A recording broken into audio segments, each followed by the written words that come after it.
What's your name? Cody Decker. What's your occupation? I'm technically a baseball player. When you're not playing baseball, what do you do? Everything. You might be wondering what somebody who technically is a baseball player and does everything on the side does. Well, he makes hilarious videos that go viral.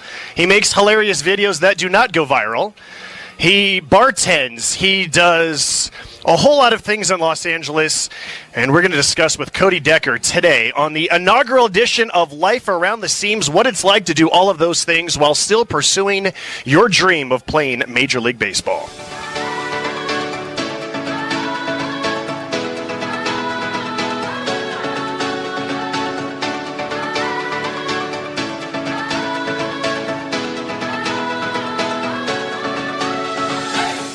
Former Major League pitcher Jim Bouton once wrote, "You spend a good piece of your life gripping a baseball, and in the end, it turns out it was the other way around all the time." Welcome to Life Around the Seams, a podcast about baseball people who have interesting stories from between the lines, and sometimes even more interesting stories outside the lines. Here's your host, Josh Sushan.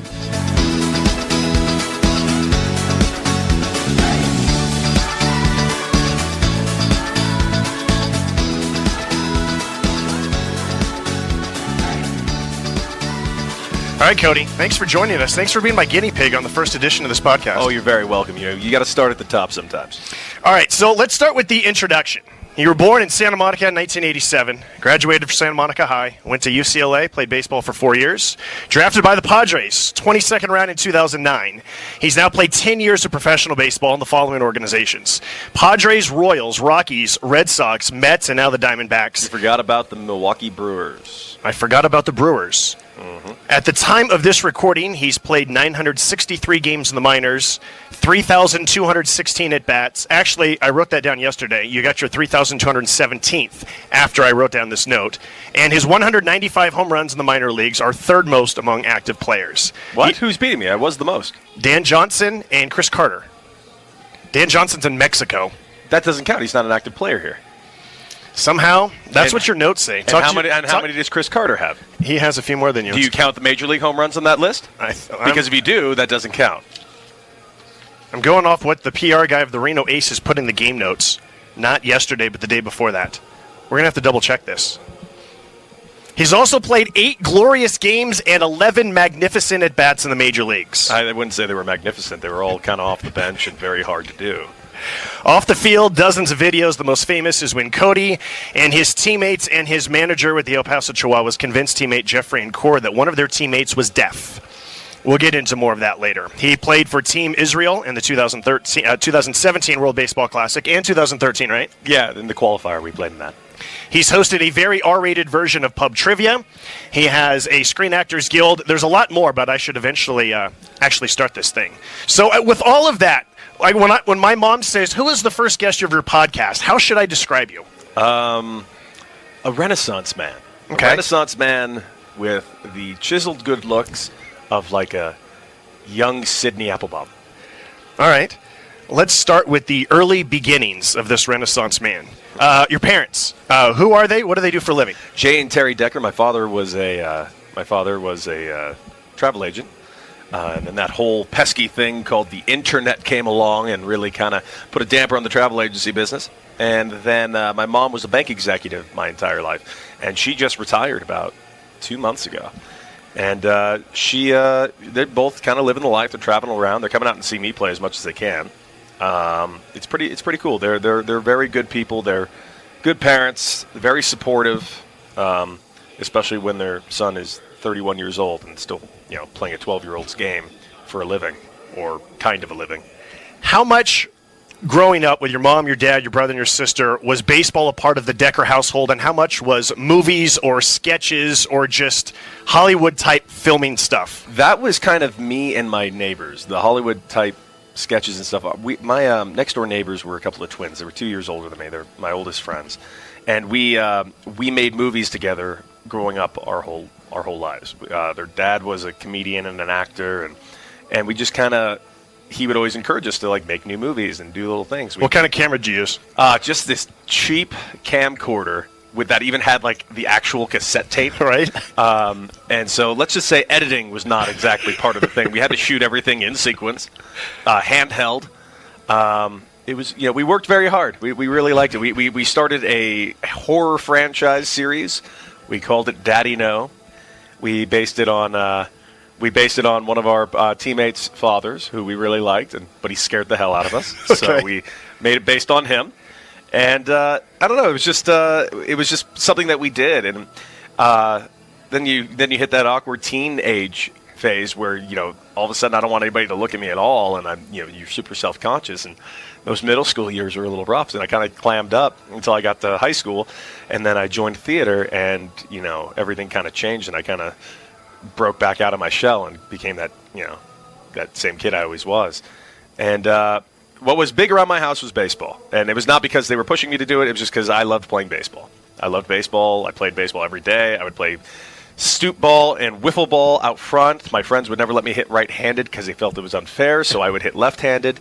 It was just, it's what I grew up doing. Like every day we just wanted to play baseball. And when football season came around, I just wanted to play baseball more. So I played on countless club teams. And, I just, I never really wanted to do anything but baseball and like our little films. That's what I was interested in. What did your baseball teammates think about your theater friends, and what did your film/theater friends think about you playing baseball? Very separate worlds. They never really it never really crossed paths. Basically, when I was in high school, I was starring in plays, and I was starring in plays during the baseball season. So my time was very, very occupied, and I was starring in The Music Man. We had opening night after I had a day game, and then I had a matinee show the next day after we had a morning game, but the morning game went 10 innings, and so the play had to be delayed 30 minutes. And I look over the left field wall, and there's the director of the play just staring at me while I'm catching this game. I'm like, I don't know I didn't know what to do. I'm like, but I homered in the game and doubled, and the director got the ball and went out on the stage like, listen, and the theater holds like 3,000 people, and Santa Monica theater was a very big deal. Because we were part of they called the Santa Monica Civic Light Opera. It was a theater company. So it was he had to like let everybody know. Listen, the play's happening. We're very sorry. He's on the field right over there. Right. This is his home run ball from earlier in the game. He will be here to perform as Professor Harold Hill for you. And I sprinted up, panicked, got in my stuff. I'm like, let's start the play. He's like, do you need some time to get into character? I'm like, no, I know how to do this. Let's go. Right. Like, it's 45 minutes late. Let's knock this out. And then we had another show that night. So it was just, that was the only time they'd ever really crossed paths. But I thought one thing helped the other, If all you do is sit around and think about baseball all the time, you're going to make yourself nuts. This game can easily do that to you. So I think it's good to have other hobbies, other interests, and it kind of balances you out. Let me go back to those early films that you made with your neighbors. Where are those now? When was the last time you looked at any of those? I'm not going to lie to you, I do not know. Okay. I think they must have them somewhere. We made about a 10-part anthology series of Daddy No movies. We made another one called Clown Control, where we played basically like we were like members of the Pound, but instead of going after dogs, we go after killer clowns. Okay. Pretty dark for Right. third graders. Right. So you're filming these on the mean streets of Santa Monica? Oh man, yeah, it was just so scary. And then You're down to the promenade as tourists are going, what are these kids doing? Why is that one wearing makeup and wielding a machete? And why is the other one have a video camera? And it was just, what else did we do? We made a shot-for-shot remake of Cool Runnings. Okay.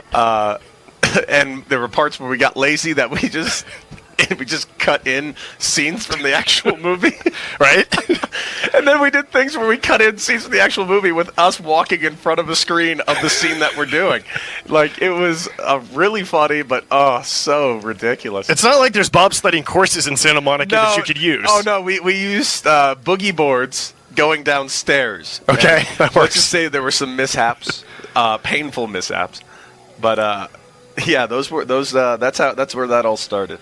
Okay, so out of high school, what are your options for what to do at the next stage of your life, and why ultimately did you end up at UCLA? Baseball was always the option. There was no other thing. I was going to be playing baseball, and I was going through the whole recruiting process. You know, I led California in home runs twice, the state, and I kind of was in a good place to kind of get this going. And UCLA and I was talking to many schools, but UCLA is where I ended up going. Played 4 years there. Every year was great, except for my junior year. We were ranked number 1 in the nation, and I faltered that year badly. I think a lot of self-imposed pressure on myself. Thinking about getting drafted? Yeah, I was told, like, with the year you had last year, you'll go in the 4th round this next year, and because I hit 14 home runs that year, I had a monster year. Freshman year was a good year. And this was just, I don't know, I just started good, and then it was like sprinting in quicksand, and the whole team was underperforming. Now, we were still good, but I think there was a lot of self-imposed pressure between all the players, even the coaching staff at the time. I think it was just, we weren't playing the baseball we could have played. Was that the year when Trevor Bauer and Garrett Cole were in your rotation, or was that your senior year? They came in my senior year. Okay. And so that next year, I kind of got back to form. We had a new hitting coach. We had Rick Vanderhook from Fullerton came in, a no-nonsense guy, constantly screaming at you, still screams at me to this day. Okay. Love him to death. He kind of, it wasn't that he'd need to whip me back in shape, but he told me right out the gate, I'm going to be super hard on you, and I need you to be able to take it for the good of the other guys, because I need them to see that if I'm a jerk to the guy who's been around the longest, and he can take it, then everyone else can take it. Yeah, and then I went and I did it, and I had a monster year. I hit like 21 or 22 home runs. I had a killer year. I hit like 335. And,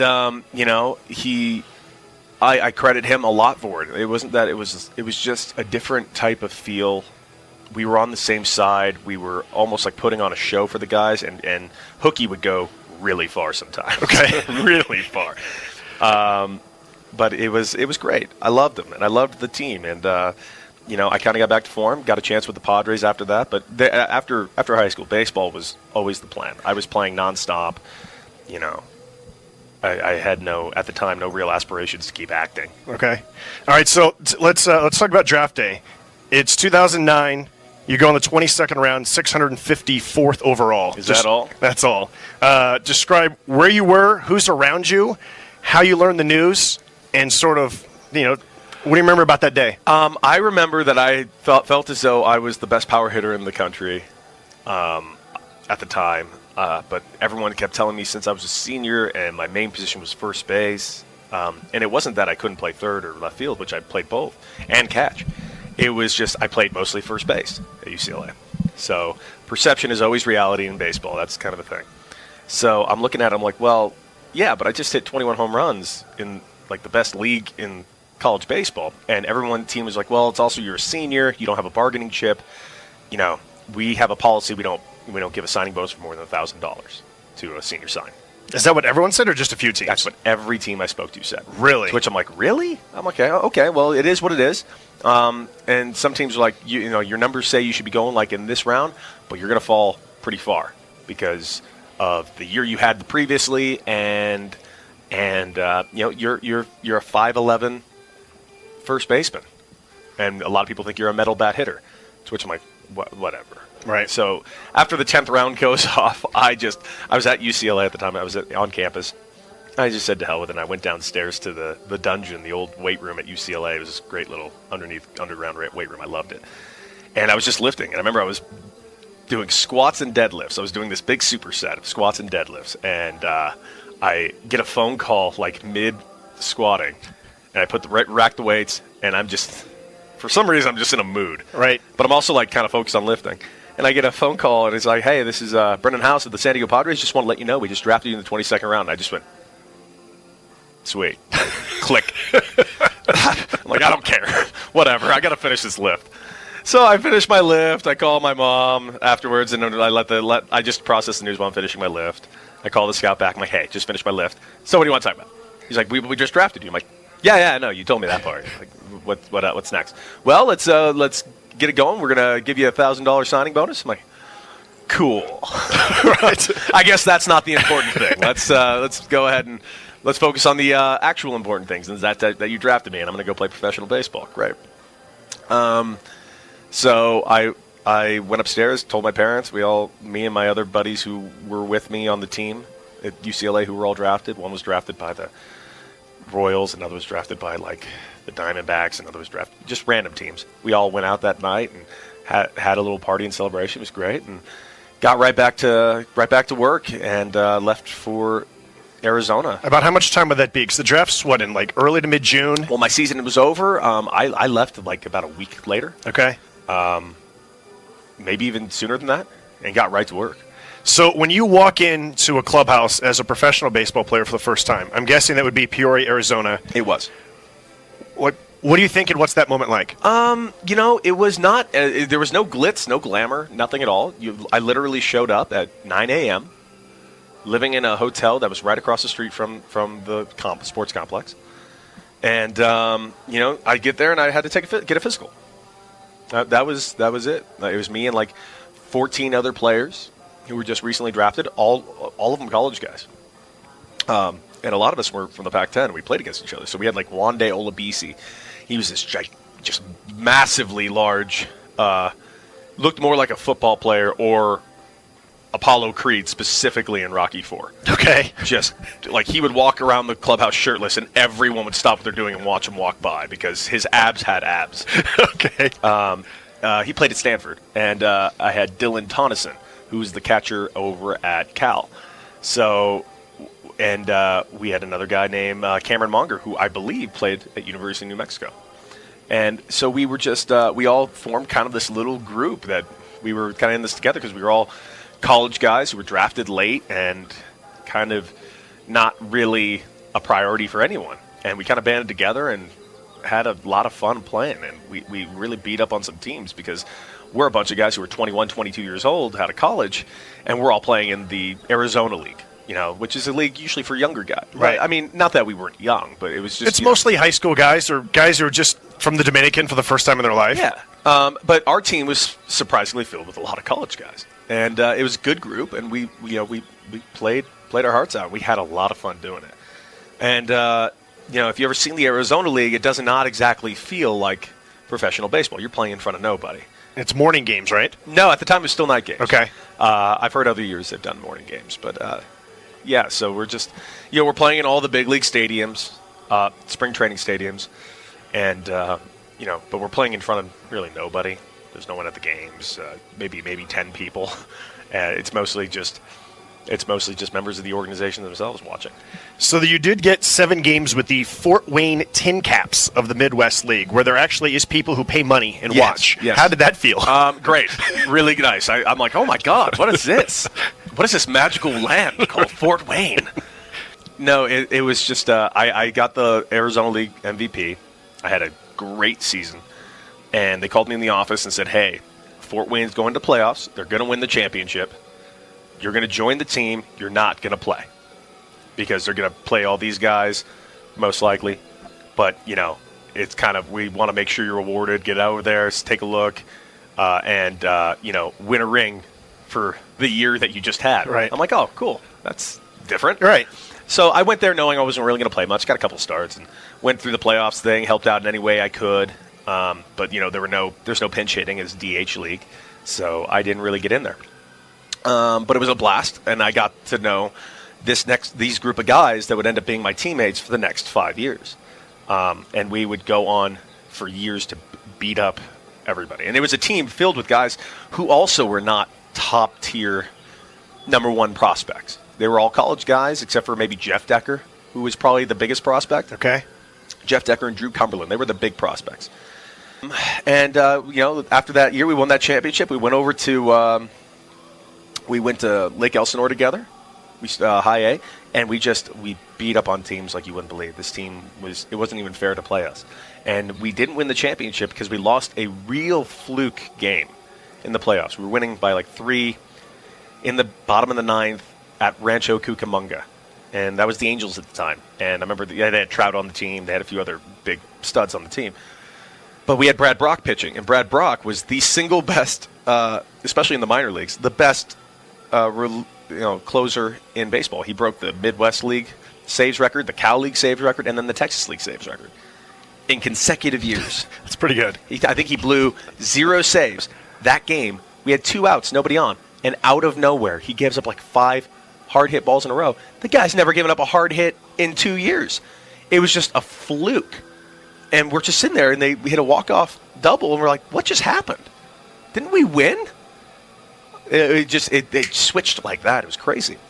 And then next year we went to the Texas League, and it wasn't in San Antonio, Texas, all of us, and that team, it wasn't fair to play us. We won 100 games. We just decimated teams, and it was the same group of guys, and it was not really a prospect in the bunch. Like Brad Brock, he's been in the big leagues for years now, but Brad was like a 43rd rounder, and he had a big chip on his shoulder about it, and I loved him. He was a competitor. He's a great pitcher.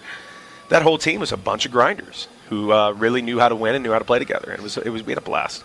So I don't want to go through all the different stops, but because you talked about a lot of them anyways, with single A and double A, but describe in the off season. You got a $1,000 signing bonus. What do you do in the off season in order to eat, to survive, in order to where do you live? How do you maintain? Well, first you got to think about how do I eat and survive during the season right. alone. You're stealing meals from the clubhouse any chance you get. But in the off season, so now that's where you got to start getting pretty clever. You're a guy like me, didn't sign for any money. The minute the season ends, the paychecks stop. And at the time, it's not like those paychecks were enough to pay for anything. So I had to get random odd jobs. I worked as everything. I worked as a bouncer for a year. I was bartended for an off season. I started doing a trivia show, and it's not your normal pub trivia because I think pub trivia is boring and stupid. I made a literal show that like a traveling circus. Okay. And describe this traveling circus. Videos, music, a lot of videos, a lot of fan interaction. I give away points. I would give away points I would play certain songs, and I'd be like say third round is the music round. But it's really a general knowledge round because I might play a song and I'll ask you a question about the song or who sings it, or I might say, that was Africa by Toto. What is the largest country by square feet in Africa? But then I might play like Mr. Roboto by Styx. And I'm like, okay, whoever gets on stage right now and gives me the best robot dance gets an extra 2 points. You'll have 15 people up there trying to out-robot the other one. And the best part is when people are trying to out-robot each other, they don't try and get more robotic. They just start going faster. Right? And it's the funniest thing in the world to watch people trying to outspeed robot each other. So it's a very interactive show. I would give away, extra points I'd give away a big prize. I'd stop at what's a store, Spencer's or an Oz, and I would get I'd spend $20 and just buy the most useless crap, right? Like just useless things, and I put them in a box, and then I would steal an old VHS from my parents' house.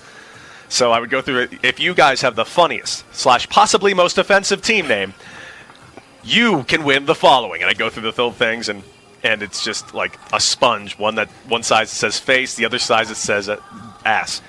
Because the best part of trivia is coming up with a ridiculous name that's offensive. Yeah. That's one of the best parts of pub trivia. It's always important to be very topical. Yes. Very topical. But I'm going through all the box, and I called it the box of love.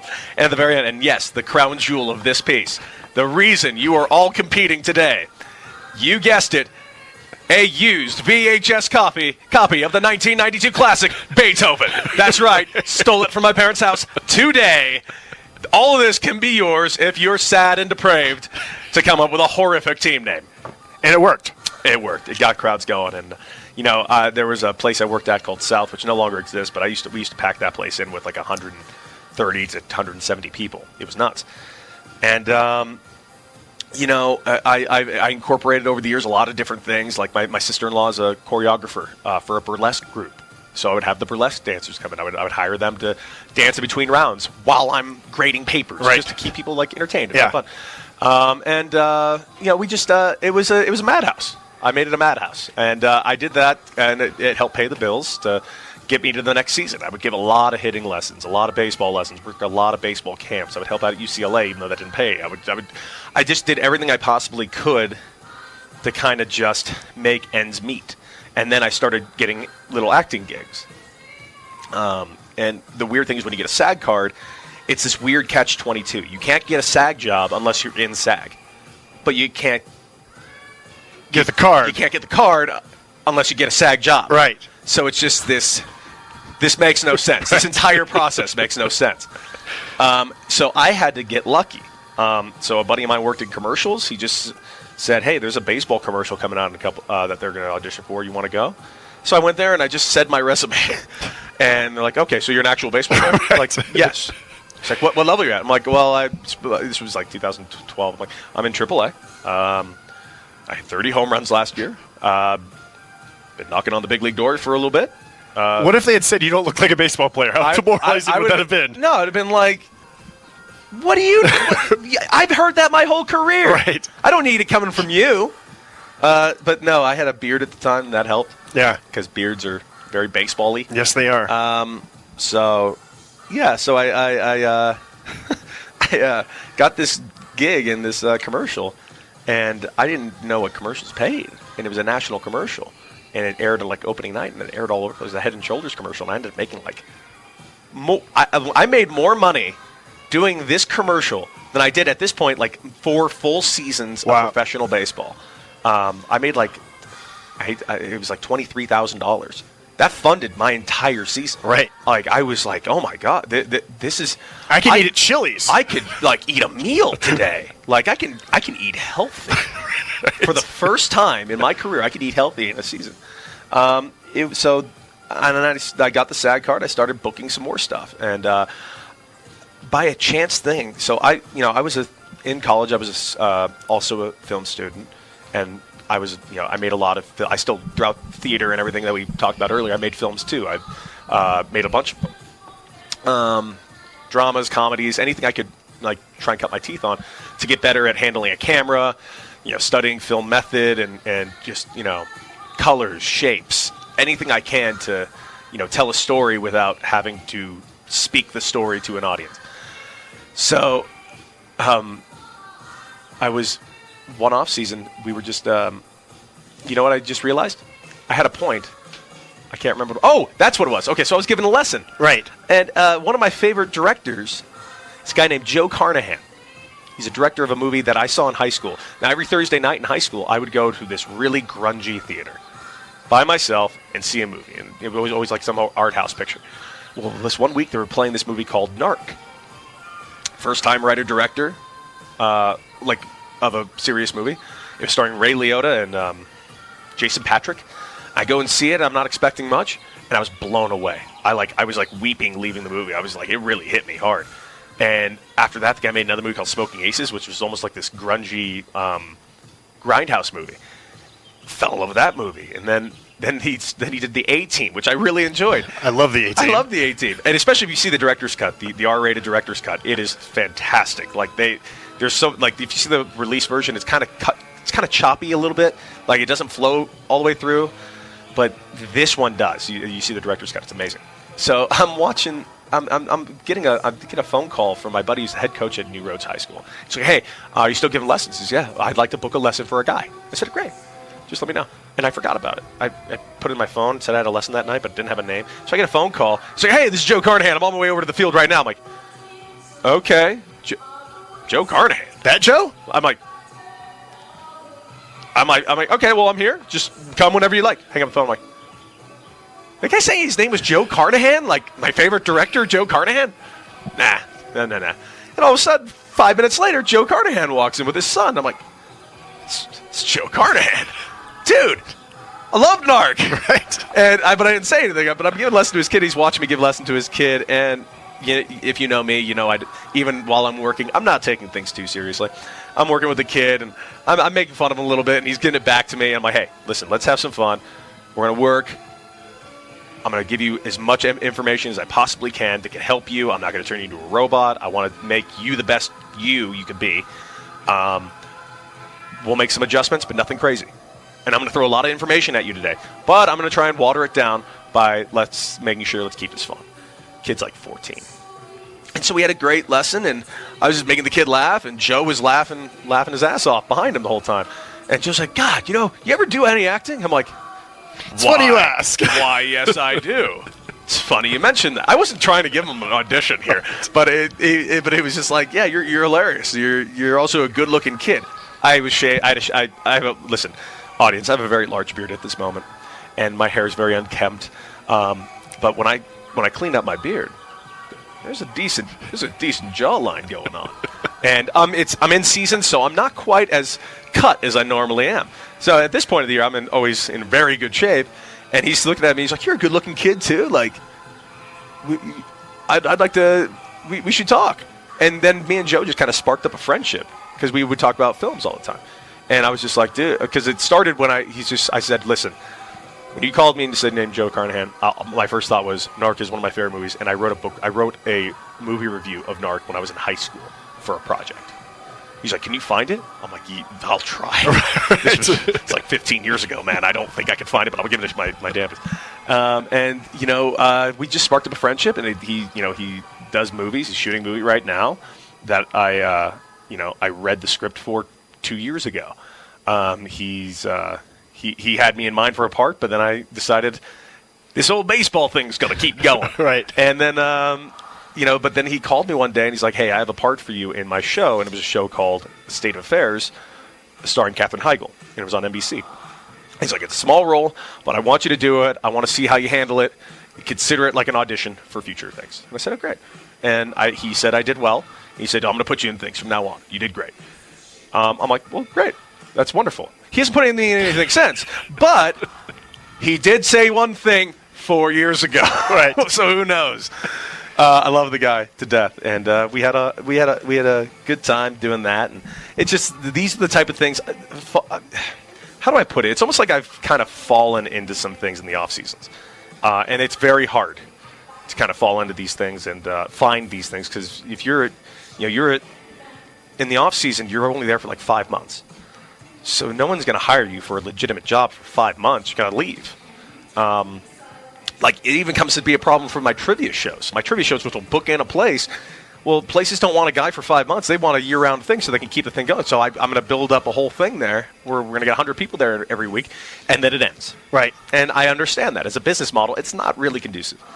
So let me ask you more about the trivia end. So once baseball season starts, for people who listening to this, once you get to AAA, it's mostly flights, but AA, single A, and the lower levels of the minor leagues, you're always on buses. How much were you able to do this trivia on bus trips? A lot.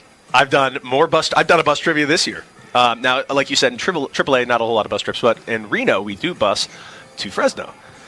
So we bussed over to Fresno, and I ran a bus trivia for the guys. It's a lot of fun. $5 buy-in, guys. Let's all have some fun. Okay. Winner take all. 6 rounds.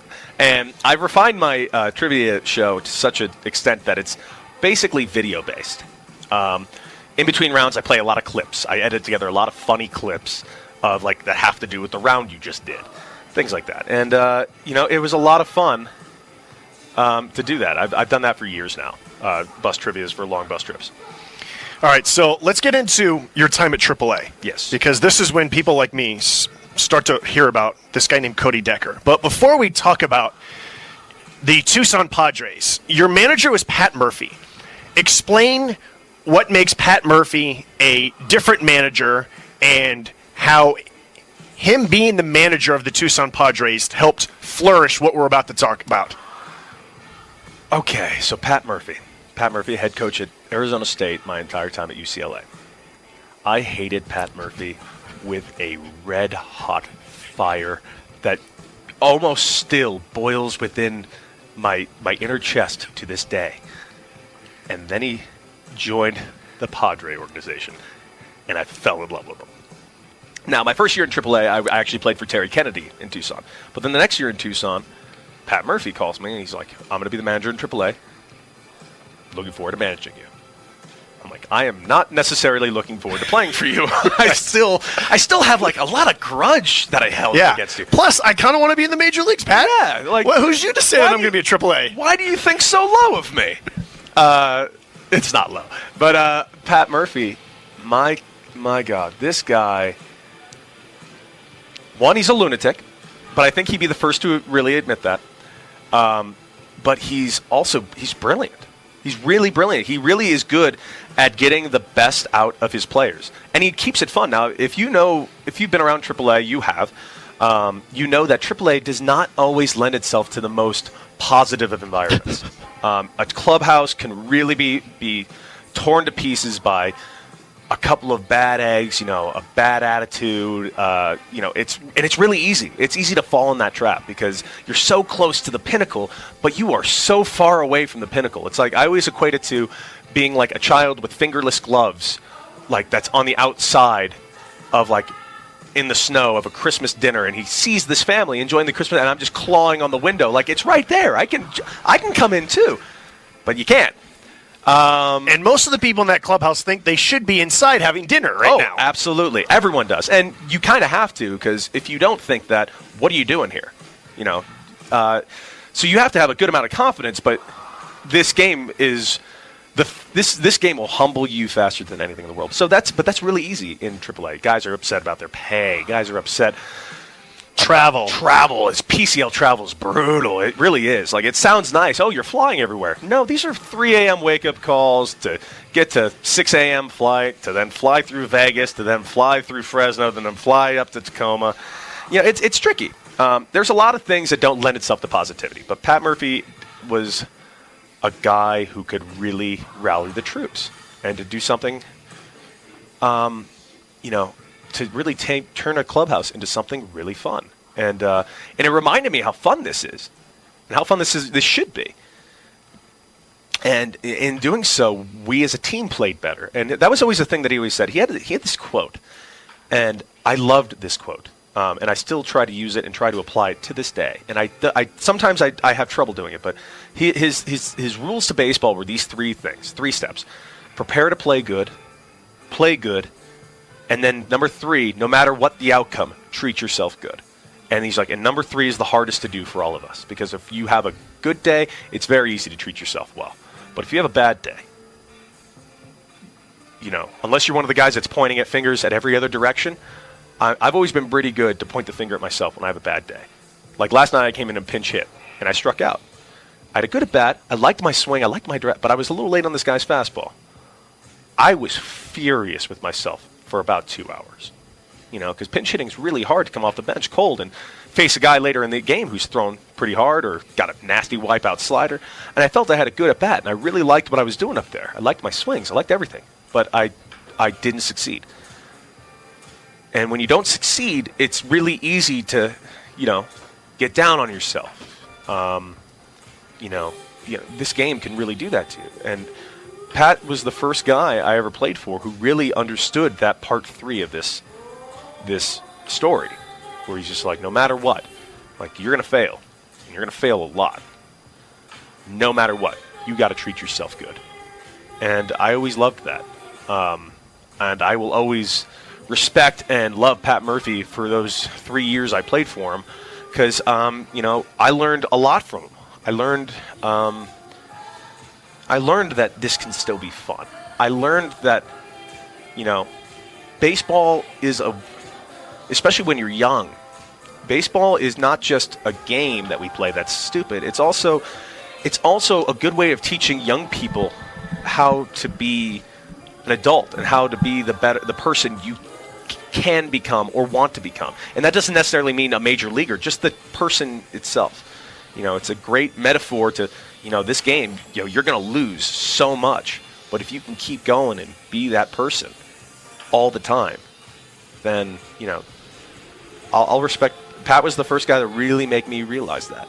And I will forever be in debt to him for it. So while you were playing for Pat in 2013 for the Tucson Padres, you made a film called Brad. Tell us about the idea behind Brad and how this film was executed. Okay, well, Brad Ausmus is the most handsomest man in the history of professional baseball. He now works in the front office for the Angels, former manager of the Detroit Tigers, and former special assistant for the San Diego Padres. And if you don't know what a special assistant does, neither do they. Right. remember you used to ask him, he's just like, Deck, I really hope you get to the big leagues for like 10 years because that way you can get my job, which means you show up once a month, they pay you, and you can spend the entire offseason on some sweet island. I'm like, what do you do here? Yeah.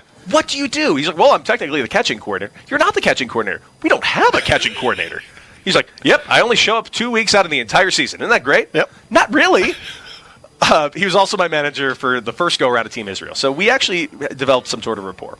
And Pat and him always had this great, frenemy rivalry. Because Murph would try and work with catchers, and then Brad would interject, and Murph would be like, "Oh, you haven't been here all year. What are you doing?" Right? It was this great thing. So it became this thing. So since Brad, we heard, was coming into town, so me and Murph thought it was a great idea for me to go make a life-size cardboard cutout of Brad and hide it everywhere we know he's going to be. So I found this photo of him on the Dodgers in a full crouching position. I thought it was the funniest thing I could do. I went to Kinko's. I went to an appliance store, and I found a big box for a refrigerator. And I asked them, "You using this box anymore?" He said, "No." So can I have it? They said, "Sure." Right. So I cut up the box, and I went to Kinko's, and I printed a life-size thing of the Brad thing, and I just super glued it on, and I cut out the thing very meticulously during an off day, I might add. You heard of fat heads? Well, this is like the fat body of. Oh yeah, I went very far on this, and so Brad came into town, and we went ahead. We started hiding it in places we knew he was going to be. He thought it was funny. I don't think he really thought it was funny. I don't think so at all, actually. But he had a good smile about it and didn't kill me, which was nice. And then. So later in the year goes around, and I'm making these kind of short little trailers, but I'm just being very lazy with them. But I'm putting them online, and they're beginning. Are you using your phone, or what are you using? Just my phone, whatever's available to me. Because I don't. Believe it or not, I do not travel around with a state-of-the-art camera. So later in the year, we had some big leaguers rehabbing, and I kind of got called in the office, hey, you're not going to play much over this next few weeks, so you're going to have to wear it, and It's like, okay, so I just trained hard. I got to the field every day, worked out, stayed ready to pinch hit and all that. Well, I had this life-size Brad Ausmus cardboard cutout. I go to Murph. I'm like, Murph, can I make a movie about the cardboard cutout as if it's Brad as a roving instructor and he's in town and we just treat the cardboard cutout as if it's Brad? And he just goes, why haven't you done it twice? I said, thank you.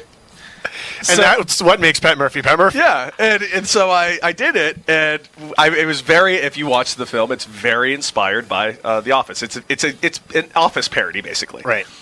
A lot of the shots, a lot of talking head shots, and it's just me making fun. No, I wouldn't say making fun. If anything, it's the biggest puff piece in the world about Brad Ausmus. It is about how he is great at everything, the best looking man alive, and inspiring. Brad says he likes the movie. Do you believe him? No. Because I will say, I did throw a truly unnecessary dig at the end of the movie. Truly unnecessary. Didn't need it. It was the only thing I really thought about omitting. But it was so funny that I kept it in. And the end credits was his at-bat during the Kerry Wood 20 strikeout game. And it is one of the worst at-bats of all time. And 19 other strikeouts too that day. Yeah, right? But this is the only one I showed, Right. And it's not a good one. And he did say, "Oh, Deck, it was really funny, really, really good, really good." Didn't really think you needed the strikeout though. I'm like, yeah, I know that was probably too far. But so what happened was, I was terrified when I released it. Terrified. Wait, before you talk about that. What did you edit it on? How long did it take you to edit, and did you edit it on iMovie, or what'd you use? It was an early stages of it was just an early model of iMovie. Okay. It was lazy. I wouldn't say lazy. We worked really hard on it, but there was only so much you could do with iMovie at the time. Right. But I edited it on there with a buddy. We put it together.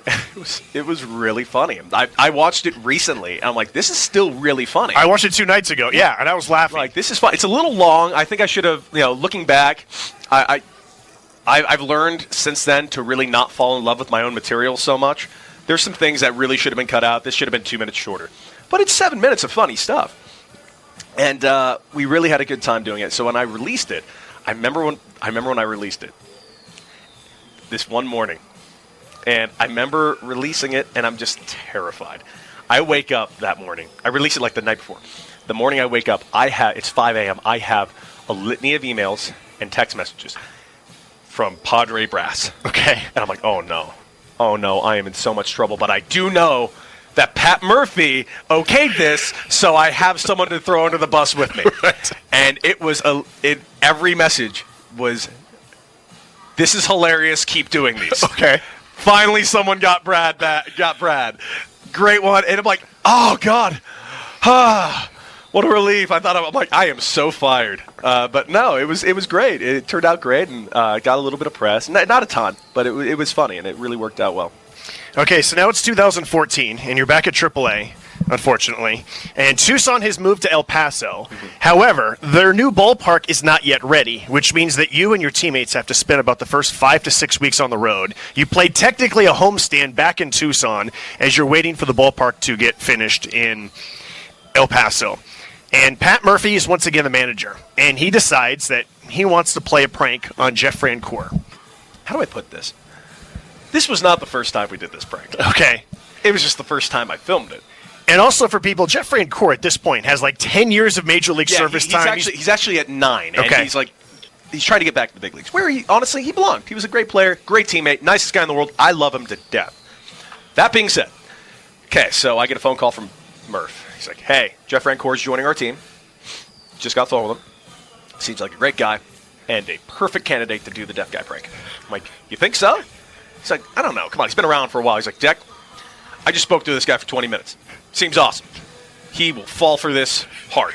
I'm like, wow, we've never done anybody so high profile before. So, all right, let's do it. He's like, who's going to be it? And he's like, Jorge Reyes says he wants to do it. I'm like, Jorge? So Jorge volunteered to pretend like he was deaf. Oh no, he told us a week earlier. He's like, hey guys, he told me and Murph. He's like, hey, I think I can be the hearing impaired guy this year.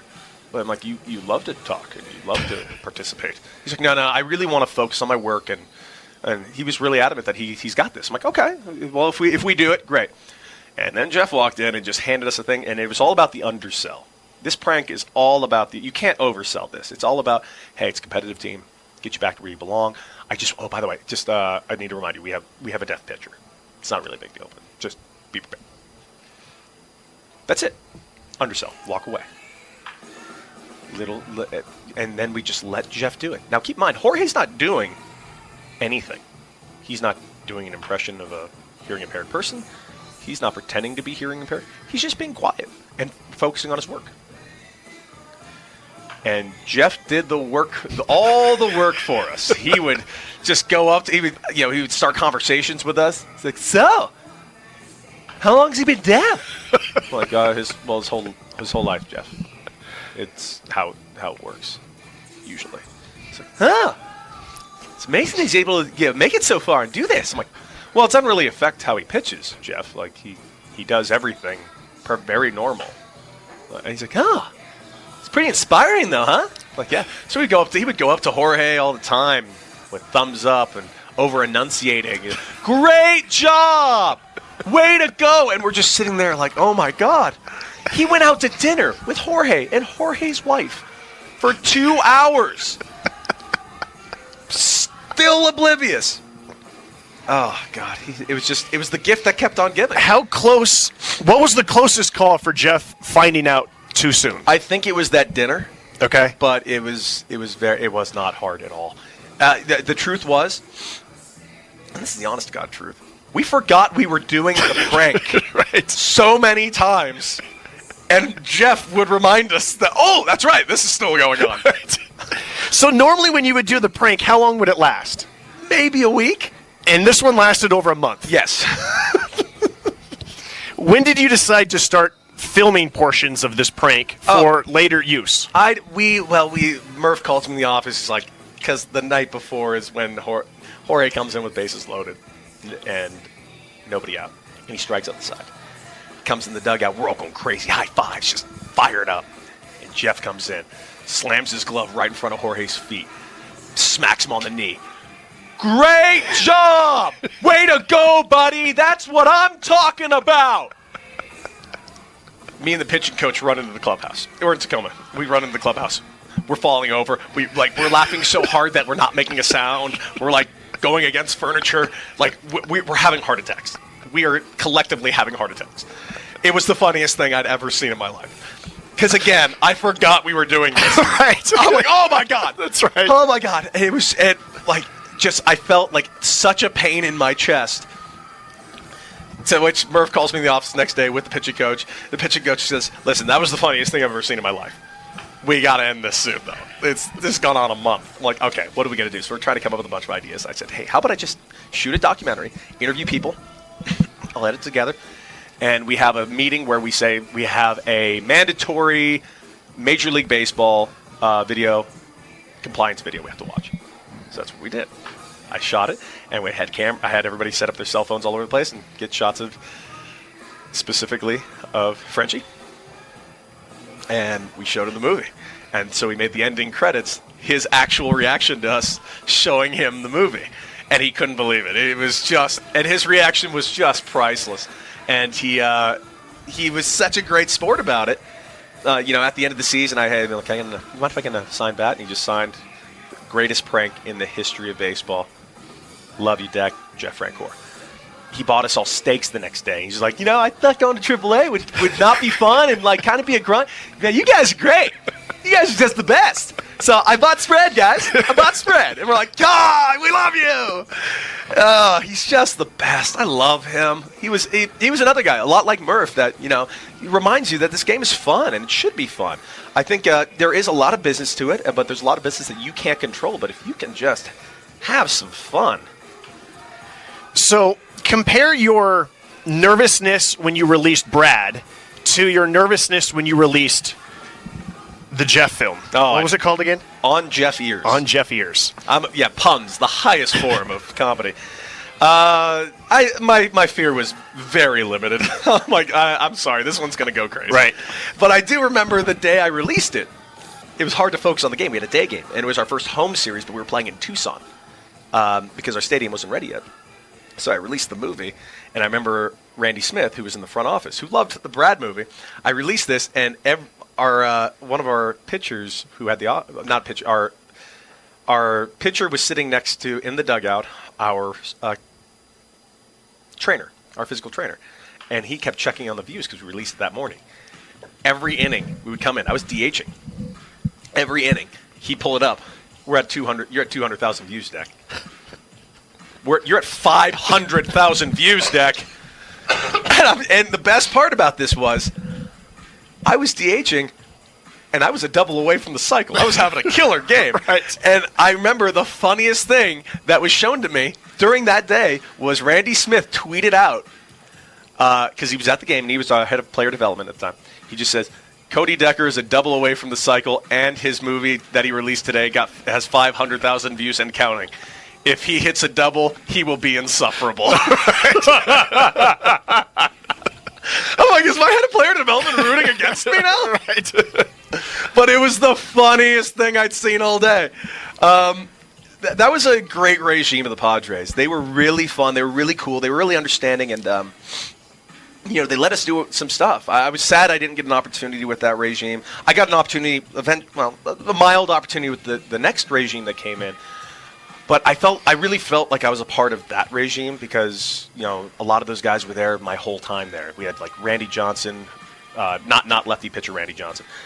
He was our field coordinator. I was with him for so many years. Randy Smith was our head of player development. He was just such a big part of my career. It was just, I really liked that regime. Good people. That organization. Even the last regime that came in. Good people.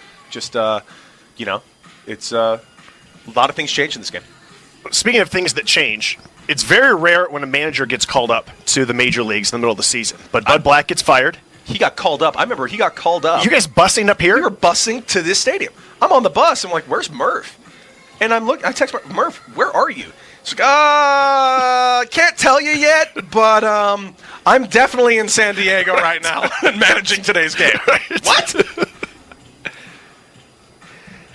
So describe with all that you have been through with Murph and with all of your teammates and all of this winning and all of these pranks and all of this good times, what is the mood when our manager gets called up to the big leagues? I was happy for him. I was exceedingly happy for him. I thought that was great. I thought it was a great choice. But I also had that darkness in me going, Murph got called up before me? Right. Like, is this where I'm at? That's 7 years, and I still can't sniff the major leagues, but Murph gets up to manage? Like, there's at least 25 major league spots on every team. There's only 30 manager jobs. Murph got the call. Right. Murph got called up. I didn't. Thanks, Murph. Awesome. No, I was really happy for him. Murph is a great guy. And he'd been through a lot over those years, I think, especially with the ousting from NCAA baseball and what he had accomplished over there in AAA. Hadn't been accomplished in AAA for the Padres ever. So I thought it was a great move. I don't think. I think there's a little bit of a culture shock at the time. I think there was a lot of stuff going on with that team. Lot of names, lot of. I think it was a tough spot to be thrust into. I always felt that from a distance, what makes Murph best, he needs to be in spring training around the guys where winning and losing doesn't matter. It's to sort of build the bond. And when you start off in the middle of a season, when obviously the team's not performing well, if the manager just got fired, you can't go in there as Mr. Fun Guy who's going to play pranks. When not to mention, that team, the Padres were really going for it that year. They spent a lot of money. They brought in a lot of big names. I just think it wasn't. For whatever reason, it just wasn't clicking. And to be thrust into that's got to be tough. Yeah. How can you be yourself? These guys don't know you. Right. And now you're this new guy, and then you also have to crack the whip down. I mean, I don't know how you can do that. Even a guy who's had a storied career as Pat Murphy had. For some reason, baseball has this disconnect between college and professional baseball. Absolutely. You're a college guy. You're not a pro guy, but they don't have that in football, which I always found interesting. They don't have that in basketball. Yeah. I think if you're a winning coach, you're a winning coach. I think you could do it at any level. It's just, it's not that I think baseball players' egos are so much. I think it's just this.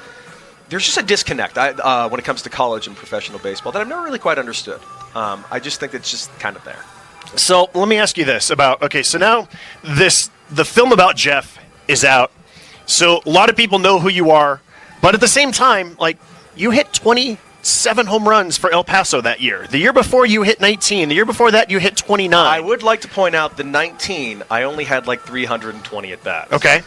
I didn't have full playing time.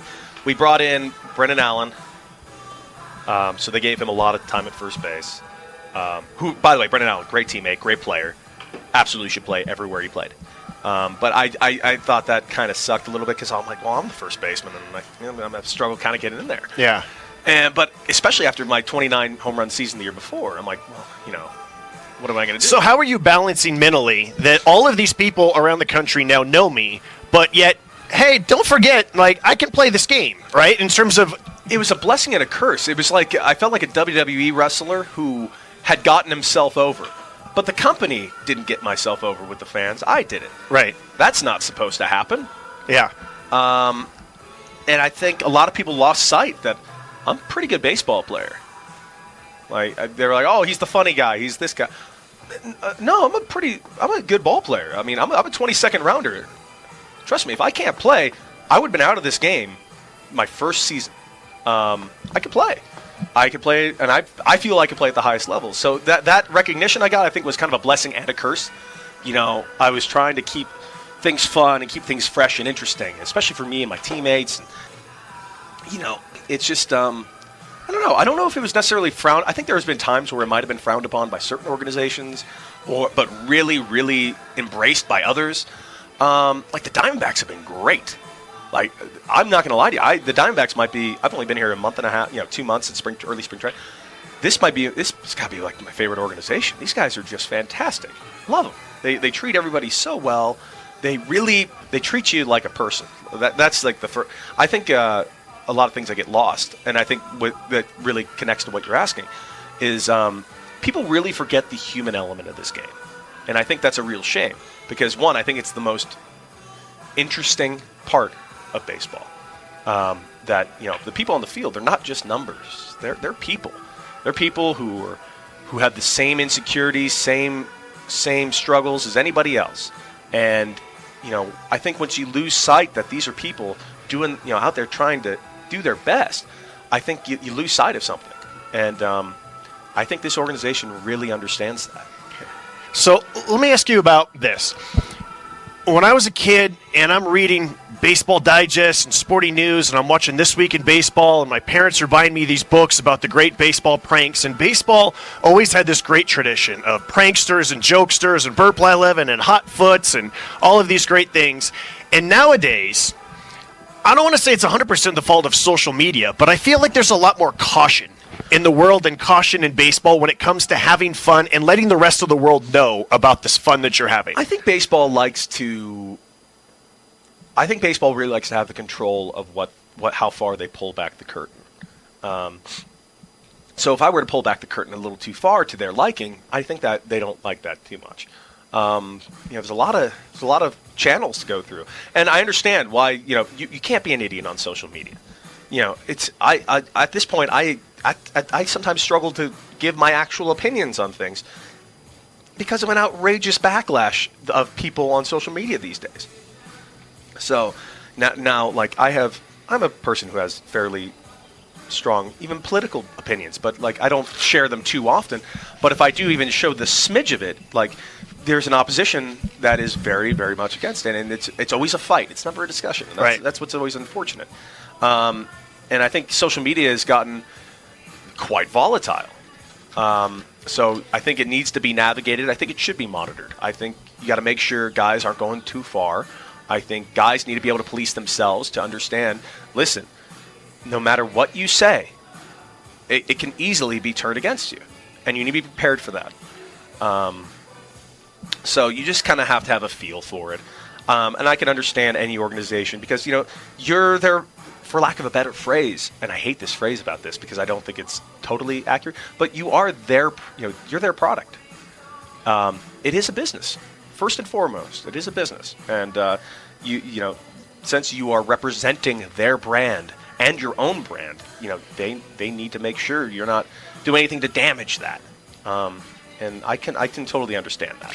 Before we talk about the other organizations that you've been with, I do want to ask, describe when you were told, how you were told that you're going to the major leagues for the first time. Oh, it was fascinating. We had a playoff game, and we got knocked out of playoffs in El Paso, and my contract was up, and I didn't get the call that night. I was sad. I was down on myself.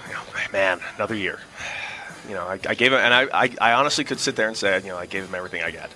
So I sent out a set of 4 tweets. I said, I want to thank everyone with the Padre organization. They're a class act. It was like a 4-thing tweets. And then in my last tweet, I wrote, it was like a 2-part tweet, thanking the people of El Paso. Because in El Paso, the fans embraced me so much, and they just embraced all the fun things we did. And I remember the year before, something happened in El Paso that I came off the field in tears, but like happy tears. It was the last game of the season. I had a really good year, but I got told a day before, I'm not going to the big leagues, and it was a gut punch. It was a real big gut punch because I was told earlier that I was, and how I was told was really ugly, and so it was unfortunate. So I remember the 9th inning comes along. I'm 1 for 3 in the game with a home run, and the 9th inning starts, and we get an out, and Murph just calls time and sends somebody out to first base to take my place. And the stadium is sold out, and I'm coming off the field, and the stadium is giving me a standing ovation with a Cody chant. And that was at that point the best moment of my career. And I will never forget how that felt. And once again, that's Murph even thinking to do that. Yeah, that was just amazing. It was just the very best moment of my career, that moment right there. And I will never forget how it felt. I think I've gotten that feeling one other time in my entire life. And I think it's when I proposed to Jen, and she said yes. It was just, it was amazing. So when I also sent a message to the new head of player development, Sam Gainey, who I developed a pretty good rapport with. And I said, congratulations on the job. Thank you for everything you did this year. Thank you for, I think you're going to be great at this job. I wish you I wish you and this wonderful organization the very best. Thank you for everything you did. Because I thought it was over, and honestly, a part of me thought my career was over. And I remember the next morning, I had a flight. I got on the flight. Back to L.A.? Back to L.A. I land a baggage claim. I'm just sitting there. Jen's coming to pick me up, and I'm just kind of like, okay, well, now it's time to figure out what's next. Whether I keep playing or not, where it's going to be, I don't know. I'm sitting there baggage claim, but I get my bags, and I just get a phone call from Sam Gainey. And I thought he was just trying. Sam Gainey was head of player development at the time, and he's my age. But I get a phone call, and I think he's. Oh, I'm like I figured he's calling to say thank you about the text message I sent him. And he texts me, he calls me, and he just said, "Hey, I really appreciated the message. I have nothing but the highest praise for you, Cody." I'm like, "Thank you so much, Sam. You as well. Thank you for the year. I meant every word."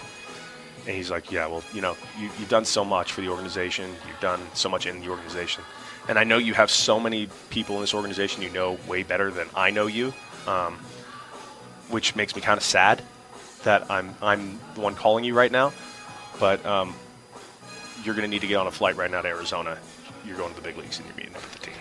And I just paused. I'm like, "Huh?" And he's just Is this a prank? I'm like, and that's my next one. I'm like, "Listen, Sam, I'm in a real fragile state right now. Right.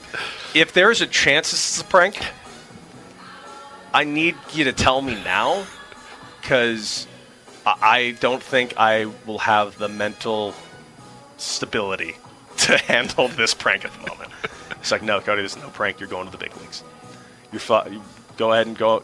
Are you in LA right now?" I said, "Yeah, I just landed." "Well, the team has a day off today.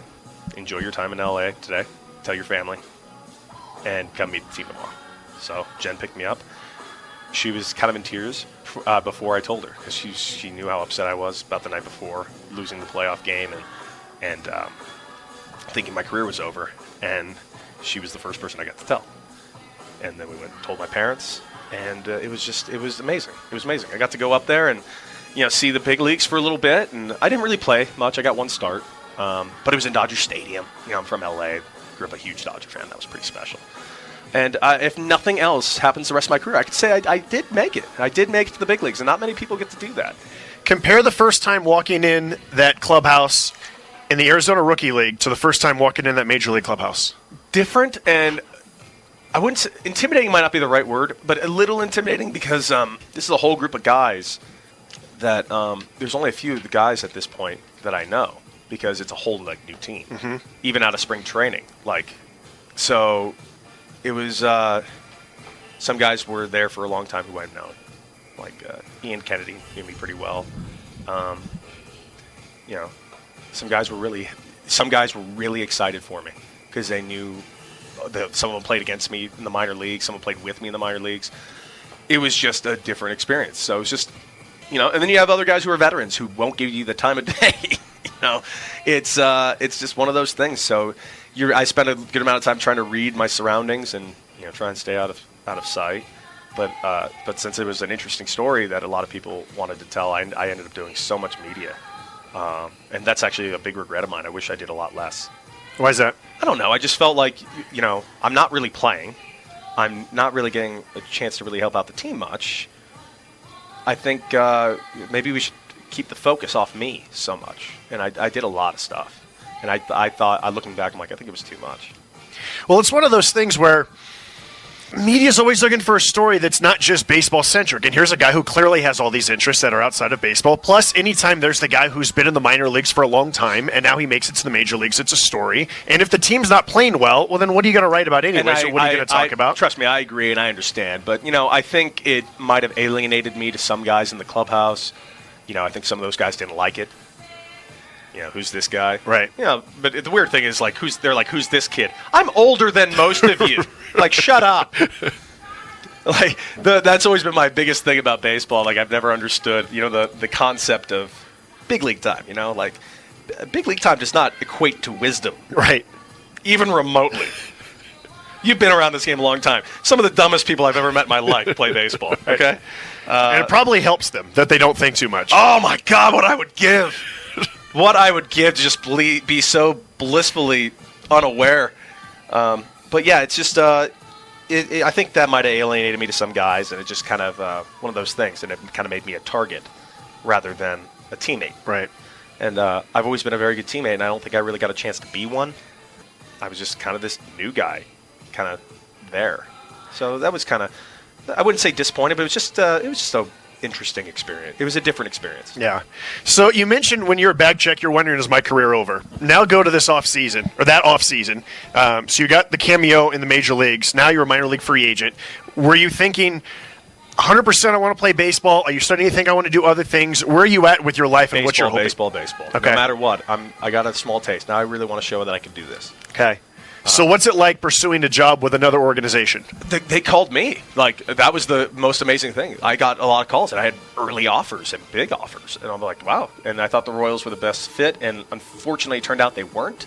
Not that the Royals were bad. I loved the Royals. I thought they were a great organization. But unfortunately, there just wasn't really the room for me. So, like, I was the 26th guy. I got sent down the very last day, the last moment. And that was unfortunate because I thought I made the team. And they one of the coaches kind of hinted to me, you made the team, because I had a great spring. But they went with Terrence Gore, who was already on the 40-man, and a pinch runner, and they don't really use pinch hitters. So they're just like, we're going to go here, you're going to go, and then I get called into the office, and they're like, you're going to go to AAA, do your thing, play every day, play first base. You'll be up here. You will be up here. I said, great. And I go to AAA, and I'm not playing at all. So I'm there for 3 weeks. I start 3 games. Because they had other guys that they needed to play. And I'm like, well, how did I go from nearly making the team to this? And they called me in the office and said, listen, we oversold what we had for you. We're going to try and trade you and take care of you. And I was playing really well when I was playing, but I just wasn't playing very much. And so they traded me to the Rockies. Does not work out. I basically get sent here to replace, basically Daniel Descalso was hurt. And they were injured in the big leagues, and they had some guys here that I think they thought were very young, didn't want to, get them up yet. So they saw me as a guy that can move up. And after 14 games, they released me because Daniel Descalso was healthy. And that really bummed me out because I'm just like, listen, I know I only had like 45 at-bats here. I know I haven't been killing it. I have 5 home runs on the year and my 60 at-bats on the season. But I'm hitting 220 right now. Get it, but like let me get my groove. But no, they're like, well, it was a very disappointing thing. So then it becomes, where a lot of guys get caught in this, where you start to live this really nomadic existence, right? Where now you start moving around. Now you're looking for another job. You end up with the Red Sox. Now you're looking for another job, right? Well, the thing with the Red Sox was weird because I'm like, well, you know what? I just was in the big leagues. I'm having a decent enough season. I've like 60 at-bats and 5 home runs. Plenty of time to turn it around. Someone will pick me up. No one picks me up. No one has room for me. It's like May 4th. Like there's just no jobs available for me. So a month goes by, and the Red Sox called me, and they said, would you be willing to go to AA? And I said, yes. Went over to Portland and finished out the year there, but I will admit to you, I was not the same guy mentally. I was really beaten up. Yeah. My power numbers were great. I finished the entire year with 19 home runs. And, that was me being at home for a month.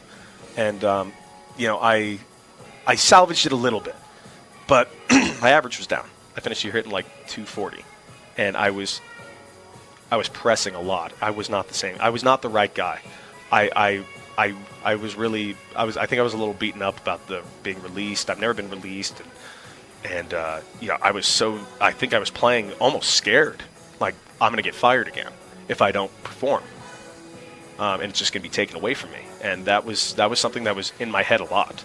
And I was even talking to the Red Sox mental coach guy. I've never had to talk to a mental coach guy in my entire life.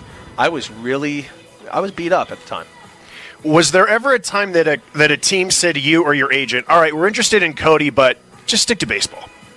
No. My agent's always been pretty honest with me about it. No one's really ever mentioned, it might have been a thing, but I don't think it really was. Some guys never cared. No one ever asked me to stop doing anything. But like, if you really look at my track record, I don't do very much. Yeah. I released a couple of viral videos, but it's not like I'm daily out there like filming things in the clubhouse, right? Endlessly pranking guys every moment of my life. But that's like one of those baseball perception things, Right. Perception is reality when it's. There is one other video that I want to ask you about, and it's my favorite one. It's the E59, the play that never happened. I think this is the best one. The production value, the humor, the attention to detail, cameos from Peter Gammons and Keith Olbermann. It looks like that was filmed in the offseason. It looks like UCLA's home field, Jackie Robinson Stadium. Parts of it? Yes. Parts of it were there. The other part with Peter Gammons, we shot that at the Royals facility in Surprise. Okay. Who wrote the script? Me, my wife, Jen, now Decker, and our writing partner, Eddie Pence. And we wrote it, and it was an idea I had for a long time.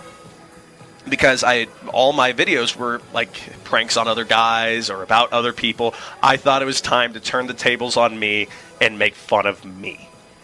And the play in question is about where there's a fly ball to right, you're playing right field, you make the catch, you think there's 3 outs, you toss it into the stands when really there's only 2 outs. And the worst part about it, and there were bases loaded, and we were already down by 14 runs. This inning was a 30-minute melee. It was a disaster. And it was the 8th inning, and the wind was howling. And so I'm like sitting there dodging this ball, and I'm like, I gotta catch it. And I caught it. I'm like, oh, thank God. Because it was like a knuckleball. And the funny thing is, you say I threw it into the stands. I didn't throw it into the stands. You missed the stands? That's the worst part. It hit off the wall, which means the ball's still in play, which means all 3 runners scored. 3-run sacrifice fly. Oh, God. You kicked the crowd mic. Yeah, but I love that song. Okay. Yeah, it was the worst. Oh, my God. I never wanted to bury my head more in my life. It was horrible. And at that time, I was Texas League Player of the Week. That play happens, we have a day off the next day. I turn off my phone. I'm terrified. I'm like, I'm going to be on SportsCenter's Not Top 10. This is going to be a nightmare. Doesn't go anywhere. No one sees it. It doesn't become a thing. It should have been a thing, but it wasn't. I'm like, okay, good. That next week, I kill it again. I get Texas League Player of the Week. This play right in the middle. And I remember my manager was John Gibbons, and he looks at me and says, oh, hell, Dick, I guess they don't count defense in this award, huh? And then so we move on from there, and, I decided to make a movie. And it was something that catcher Rocky Gale, was now with the Oklahoma City Dodgers. He would always say, he's like, Dick, I know what you did. I know exactly what you did. You have all your friends in the media. You had Keith Olbermann. You buried this thing. This should have been your embarrassment, but you buried it. I'm like, I didn't do anything, but it's awesome that it didn't become right. So I decided eventually I got to make this film, and that's what I did. And it didn't go anywhere. I know. That was the weird part. Is it's the best one. So E59 is a take on E60, and Jen plays Rachel Nichols. And a bunch of our comedian friends played a bunch of other parts. Yeah. My friend Johnny LaQuasto, comedian, he does this dynamite Jeremy Schaap impression. That's my favorite part. I'm Jeremy Schaap. Yeah, we decided to make Jeremy Schaap a robot that can only say the words, I'm Jeremy Schaap. And he just keeps saying it over and over, and at the end, like, he runs out of batteries. Yeah, that didn't go anywhere, but in terms of just, like, overall production and, like, humor and cameos and everything. It was my favorite one I've ever done, too. And I was so disappointed. It just didn't. I thought it was going to, maybe not blow up to, like, on Jeff Ears type stuff, but I thought I was going to get some views. I thought it was going to be a thing. And you make fun of SVP in there, too. Absolutely. Did you ever hear from SVP or ever hear from Jeremy Schaap? I had heard from Jeremy Schaap. He loves it. Okay. He thought it was really funny. From what I understand, everyone that did see it worked at ESPN. They really liked it. They thought it was a really funny thing. So but it didn't go anywhere. And then the payoff at the end, it was, how did this video finally become unearthed once again? And who is the reason? Who's the reason is Jeff Francoeur. It was a whole thing where it ended. I'm like, the perfect ending to this is if Jeff Francoeur is sending a FedEx package to ESPN, and he looks at the camera and says, "What an idiot!" And by the way, he was in spring training with the Braves at the time. It took me months of begging him because he thought I was setting him up. Okay. I'm like, Jeff, I swear on my life, I had to make the whole movie and send it to him. This is the movie. I need you to be the ending. Just do this for me. I will owe you for a lifetime. And he did it. He's like, all right, Jack. All right. Now I believe, man. It's funny. All right. I'm the reason. I like it. All right. I'm like, okay, thank you. I had to call, like, Nick Swisher. I'm like, hey, Swish, can you please tell Jeff to shoot this thing and tell him I'm not trying to prank him again? Right. He's like, I don't know, Jack. You burned him before. I'm like, I burned him, twice. Whatever. Right. It's really good. Thank you. Yeah, it's my favorite one. There's a bunch of others, but I don't want to take up too much of your time. No, You Jen, do have Jen a game. Jen does a great Rachel Nichols. She was the glue that kept that piece together, and it was just so much fun to shoot and put together. And I'm just sad it didn't go anywhere, but man, I really liked it. I thought that was going to be a good one. When was Bull Durham was released in 1988. You were born in 1987. When was the first time you saw that movie? In 1989. Okay. Probably. Okay. The longer you go in your career, do you start to relate more with Crash Davis? And the reason why I'm asking this is you've played catcher. Crash is a catcher. Crash in the movie sets the all-time minor league home run record. You're now third, maybe second, maybe first, depending on we have to double, triple check what's going on. Crash has a famous scene on the bus where he says, "Oh yeah, I spent 2 weeks in the big leagues," and describes how glorious it was. You have your 11 at bats in the major leagues. Are you starting We to have relate? almost the exact same amount of major league service Okay. time. We both have our 20 days Yeah. in the show. Yeah. Am I starting to? Are you relating more to Crash Davis than when you first saw the movie? Okay, here's my issue with this question, and it's not that it's a good question. It's a good question. It's you've seen Bull Durham quite thoroughly. Like over 100 times. The movie has an alternate title in my mind, The Tragedy of Crash Davis. Okay. This movie ends on the most bittersweet thing where he's hanging him up and tearfully says, "There's an manager job opening in Visalia. You think I can make it to the show as a manager? I think you'll be great."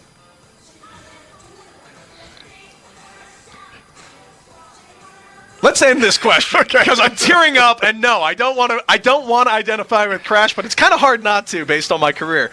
What if I told you, Mike Hessman is the career minor league home run. Played with Mike Hessman, played with him in Mexico. Great guy. Great guy. He broke the record either last year or the year before. All the seasons are blending in. 433 career home runs over 19 seasons. Incredible. He played until age 37. Yes. What if I told you that you would never have another at-bat in the major leagues, but you would hit 434 career home runs and break Mike Hessman's record? Where do I sign up? How about this? I really like playing baseball. I like what I do. I take that back. I love what I do. I love getting the opportunity to go out there and competing. I love it. I love the struggles as much as I love the high points. It's just, I'm 31 now. Mike got started at a slightly younger age. I started at 22 in professional baseball. I don't know. It's just one of those things where I try, as much as I want to sit there and answer your question honestly, I can't think that far in the future, man. Yeah. I got to focus on now. If you had never reached the major leagues, with all of the bus rides, all of the 3 a.m. wake-up calls, all the extra BP, is all of that necessary to justify all the work that you put into this game? I do not know. That's also a fantastic question. I guess it's really cool to say that I no matter what, I made it up there. That is... I think about that as a minor league broadcaster. Yeah, if I spent 30 years at AAA, but never made it to the major leagues, would it be worth it? And I'd like to say, oh, yeah, sure, I love what I do. But another part of me is like, heck no. There's only one reason why you do this. Yeah, it's one of those hard things because I'm like at a point in my life where I'm looking at baseball slightly different than I used to. That was my life.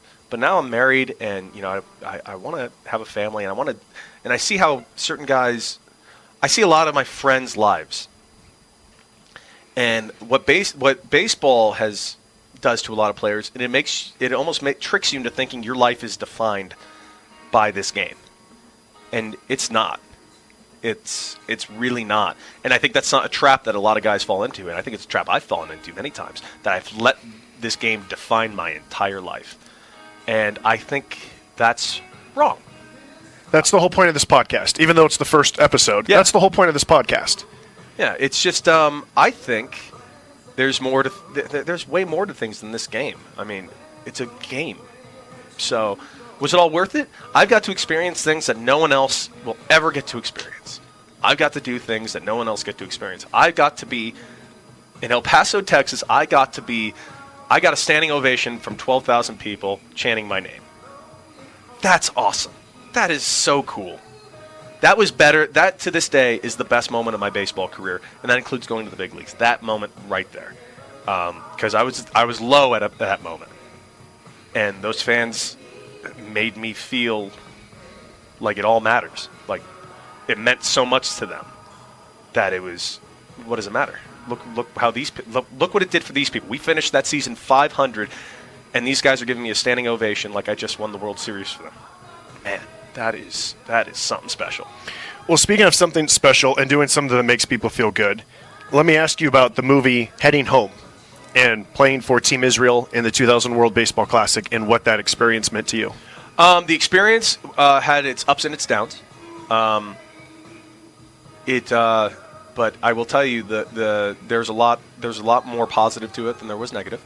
I think that group of guys, we did something special. We completely shocked the system of the baseball world at the time because no one expected it. And the movie, if you see the movie, yeah, it plays in a lot of things about, because I'm Jewish, and it plays a lot into the Judaism theme. Obviously, it's about Team Israel. But the story's really not about that. I think at its core, it's a baseball movie. It's a baseball movie about underdog guys who are all guys like me, who have been kind of pushed to the side, not really paid attention to, and we're going to go up against superstars, and we're going to beat them. And we know it. We knew we were going to win. They didn't. And it was awesome. And it's a great story. I strongly suggest anyone who loves baseball go check it out because it is not what you're going to expect. You're expecting a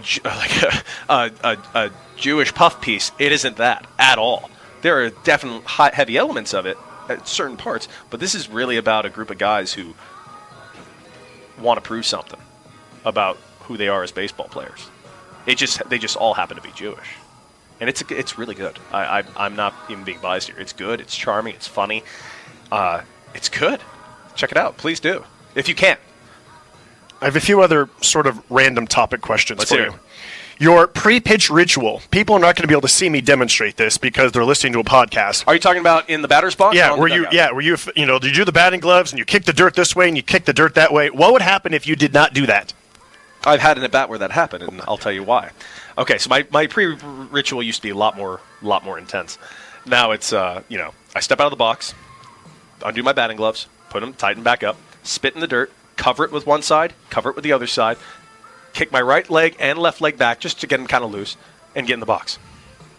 That's it. It's kind of short, simple, sweet. A lot of guys have their routines. There's one time where the bat boy lost my batting gloves. So I had to get in the batter's box, and I had to have a bat without batting gloves.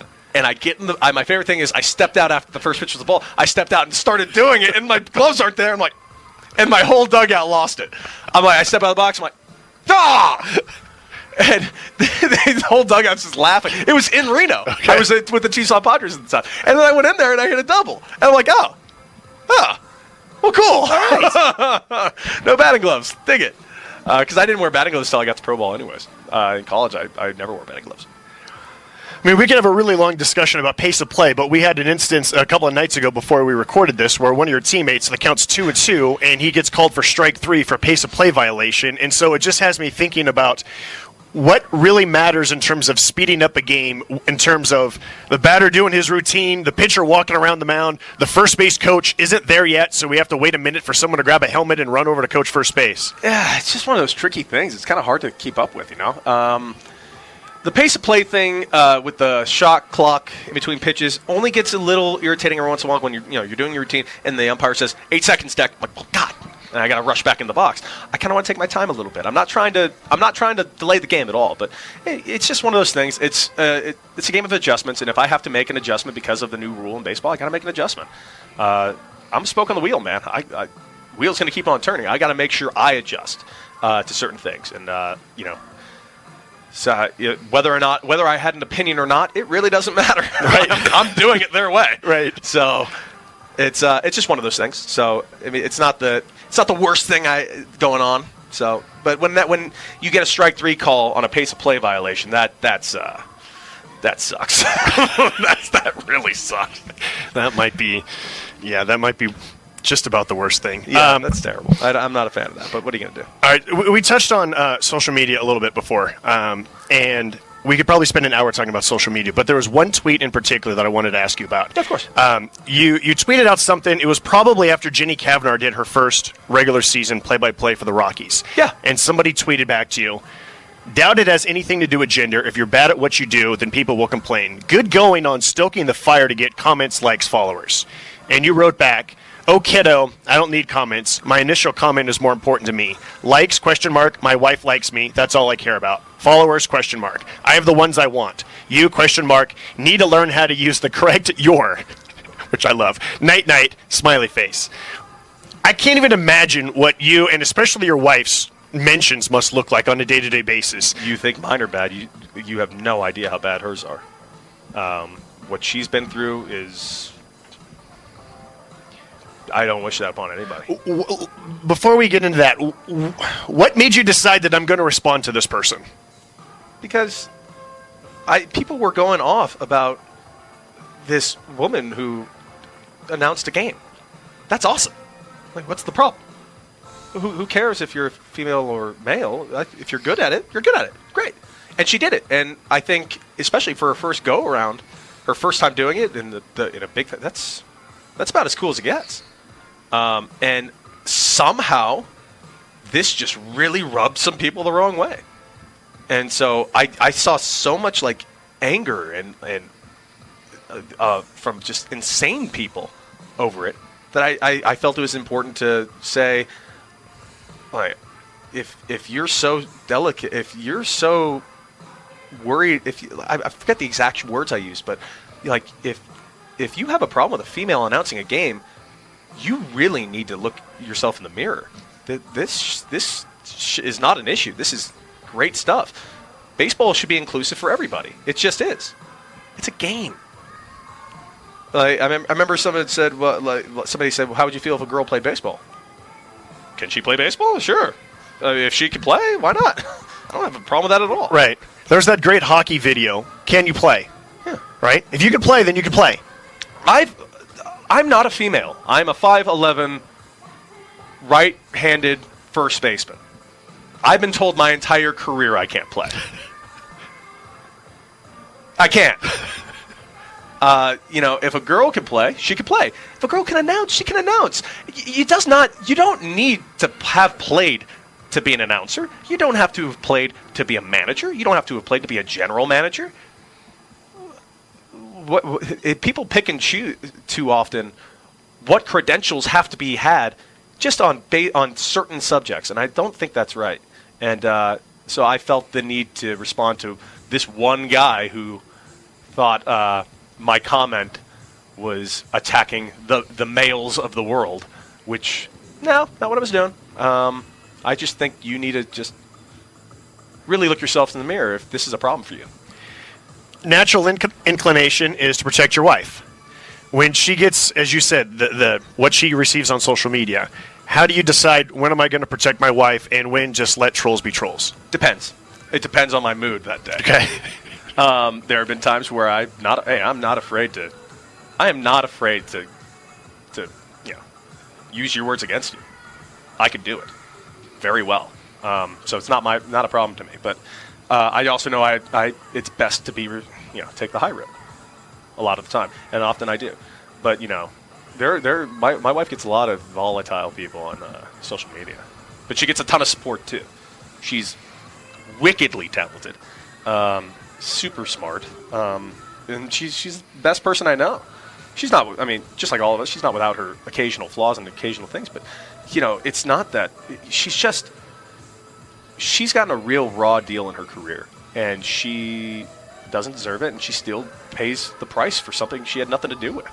So when people go after her for it, like, that hurts. It's ridiculous. And often I will always I'll always defend her. She's the best. How has your relationship with her and now your marriage with her helped make you a more well-rounded player / person? I wouldn't say it made me a better player by any stretch, but it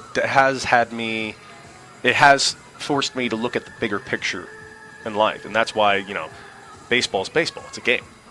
It's my job. I love my job, but it's not going to last forever. So occasionally I do have to look at the future, but I try not to too much because I still got to do this. This is still my career. I still have goals that I want to achieve. But it definitely has had me look at the big picture more often. So if there is an opening to manage in Visalia next summer, What about 10 years from now? No. Okay. What if it's no one wants to go to Visalia? What if it's Rancho Cucamonga? I'm very hesitant on the idea of becoming a minor league manager. I think I'd be exceedingly good at it. But I'm hesitant of the idea because I've already gone through all the minor leagues and made nothing. Right. Do I really? Right. Oh, let's start the next part of this. Right. The next step of starting all over again. I don't know. That just seems a little too daunting. But it's not. Definitely never say never. It's definitely managing is definitely something I've always wanted to do, but it's a matter of finding when that time comes, what's right for me, what's right for the organization, where's it going to be, what am I going to do, what kind of opportunities can I get? Because I'm a guy who has a fairly high opinion of his own mental prowess. Mm-hmm. So I think I can be a real good use for. I think I could be a real help to an organization. I don't know what it could be yet. Eventually. Okay. But right now, I think I can be a very good help with my bat. Right. Yeah. I've always thought that once players start thinking about what they're going to do after their career is over, then their career's about to end pretty soon. So I'm glad for your sake that you have that thought, that this is not something I want to entertain anytime soon. You kind of have to, because I don't know if you saw the offseason. I didn't sign till February 1st or 2nd. It was a pretty scary offseason for a lot of guys.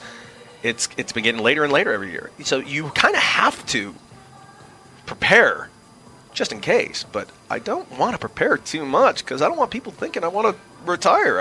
I want to play. I want to hit you 30 home runs because I can. And I'm really thankful for this organization giving me the shot. We're at about an hour and 36 minutes. Anything else that I have not covered that you would like to discuss? I mean, you covered quite a bit. Yeah, and there's a lot more. I mean, there's so much more. There's a lot of films that we did not cover. Yeah, but we talked about the Music Man earlier, and I didn't even sing you any of the songs. That's right. 76 trombones. You want to sing? Or, Trouble. If you want to sing, you can sing. Well, you got trouble, my friend. Right here, I say, trouble right here in River City. Why, sure, I'm a billiard player. Certainly mighty proud to say it, that I'm always proud to say it. I consider the hours I spend with a cue in my hand are golden. Help you cultivate a horse sense, the cool head and a keen eye. Did you ever try to take an ironclad leap to yourself from a 3-rail billiard shot? I can go for hours. We could double this podcast right now. We could, but we're at an hour and a half, and I'm told the best podcasts are about 50 minutes. Well, you might have to make a part 1 and part 2. Maybe this will be part 1 and part 2. Maybe this will be part 1 and part 2. Well, what is I do want to go back to just the off season. Yes. I always look at my life it's like I have 2 lives. I have baseball season Josh, when maybe you can see me, and if so, it's briefly, and then I have off season Josh, where it's like, hey, let's do this, let's do this, let's do this. Yeah, and I got to say that's pretty hard, and that's actually kind of hard on your home life. Yeah. You know, it's if you're married, especially, that's tricky. I'm away. Me and my wife do a lot of animal rescue work, but I'm away. She doesn't have help. She's doing it by herself. We have cats. We have 4 cats. She has to take care of the cat. She has to be at home. It's just it's tricky, because life happens, and when I have to leave for 6-7 months out of the year, she has to make a lot of unfortunate sacrifices. She gets to work and do everything she wants to do, but it's hard to be away from the people you care about as long as we are. But it's just kind of, you get so used to it that you forget, what that's like, having this dual life scenario, and what it does to to the people you care about, your friends, your family that you don't see for a lot of the year. And a lot of them are very supportive and very excited for you, but it can be tricky too. The time that I always get the most melancholy is Memorial Day. For whatever reason, Memorial Day, I think the Isotopes have been on the road all 6 years for me during Memorial Day. And so all of my coworkers are out, and they're having fun, and wherever we are on the road, fans are packed, they're barbecuing. We were in Sacramento one year, and there's all these boats going by on the Sacramento River, and everyone's having the time of their life, and like, yeah, I love what I do, but man, there's just something about Memorial Day weekend that just makes me go, that's what other people do. Yeah, it doesn't. That doesn't bother me as much. It's 4th of July is a bigger one for me. My family goes to Catalina Island all the time because I spent a good amount of my life there, and it's actually my wife and I's kind of what we consider like our official anniversary. So last year during 4th of July, I don't think we got to spend it together. And that was kind of hard because she had stuff she had to do. And we're also preparing for a wedding. So we're trying not to spend too much money on flights so we can save money. It was just, that's, I think, it's tricky. It's tricky. I try to fly my wife and my parents out as much as I possibly can to see them and keep some sort of normalcy to this crazy thing we do. But it's part of it. It's part of it, especially when you're in the minor leagues. If you're in the big leagues, I mean, everything's a lot easier. Right. Oh, there's a problem. Let's just throw some money at it. Right. We're good. Problem solved. Yeah. But at this level, I gotta save that money a little bit. I got some credit card debt I gotta pay down. Mm-hmm. But this career has had its ups and its downs. But every second has been worth it because it's put me in certain situations where I've met people that matter the most to me. Me and my wife had a lot of mutual friends. But if I didn't do what I do, would I have ever met her? Did you guys really meet on Twitter? Yeah, we did.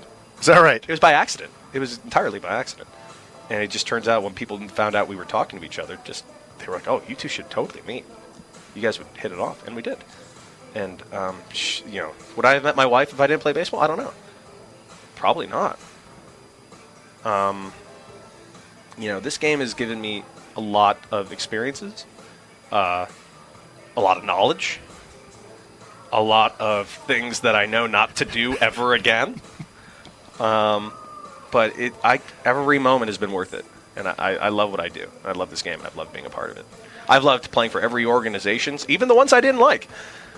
I loved it because I got to learn things. I got to learn the type of player and guy I want to be, and how to treat others, and how to sometimes hold myself accountable when I'm not at the standard I feel I should be at. Is it harder to hold yourself to that standard when you're not performing the way that you would like, or when you don't even get a chance to play, and still being that happy, good teammate? There are good days and bad days. There are days, when you're not really the organization's guy, for whatever reason, they got other guys, 40-man guys, because AAA is an interesting scenario. And me, like you said, I'm that nomadic player that's kind of going around for a new organization every year. But even when I was with the Padres, I was really never anybody's guy. No one really ever put their stamp on me as the guy. So it's kind of you just kind of got to roll with the punches, got to grind it out and wait for your opportunity. There are days where you're good. There can be days where you're not quite as good. And when you're not quite as good, that's the day that you really need to hold yourself to a better standard. And you really got to look yourself in the mirror and say, hey, you have to do what's asked of you. Plain and simple. That's your job. And I know it's hard, and I know sometimes that scenario can affect your stats. And because stats are the end-all, be-all, which they shouldn't be. But, it's just one of those things where you just got to, work through it and be a better person, be a better teammate. It's those days where you need to focus on being a better teammate. I think that's a good place to end it on. Okay. Thanks, Cody. No, thank you. This was actually great. It was very therapeutic. It was a lot cheaper than getting a therapy session. Well, just wait till I send an invoice to the Visitors Clubhouse here at Isotopes Park. No, my dues are already high enough. All right, Cody, once again, thank you so much. Anytime. Thanks for having me. Once again, this has been Life Around the Seams.